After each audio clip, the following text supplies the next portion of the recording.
Hey everyone, welcome back to Savor's Vegan Kitchen. Today I'm going to be following up my previous video in which I made crispy orange tofu. If you haven't seen that already, I'll link it down below. Today we're recreating another one of my old favorite Chinese takeout menu items, Mongolian beef. We're doing it with seitan today. This might be, no joke, might be one of my favorite things I've ever made since I started my channel. I'm preparing this recipe with a really simple homemade seitan, but you could also make it with pre-packaged seitan, or if you can find the Beyond Meat steak strips, those are pretty good, or you can even just use extra firm tofu. For the homemade seitan, first you're going to rehydrate some TVP with hot water, and all I had were the chunks, but the smaller crumbles of TVP actually work best. And here I have some onion and garlic powder, paprika, and black pepper, and I'm pouring in this vegan beef flavored broth.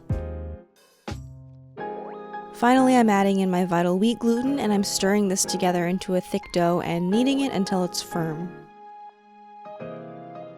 For super firm seitan that works really well in place of beef, wrap your dough in foil before you steam it for an hour. You can also steam it without wrapping it if you want the results to be a little bit more tender. Either way, slice your finished seitan into thin strips for this dish. Now I'm tossing my seitan in cornstarch, and I'm going to let it sit in the cornstarch while I prepare the sauce ingredients.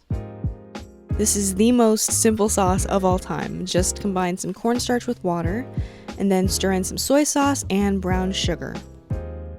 From here, the dish comes together very quickly. Heat a tablespoon of oil over medium-high heat, and fry your seitan slices till they become nice and crispy and brown on the edges. Add in some minced ginger and garlic, and if you like it to be spicy, add in some chili paste and stir fry it for another 2 to 3 minutes until it's nice and fragrant.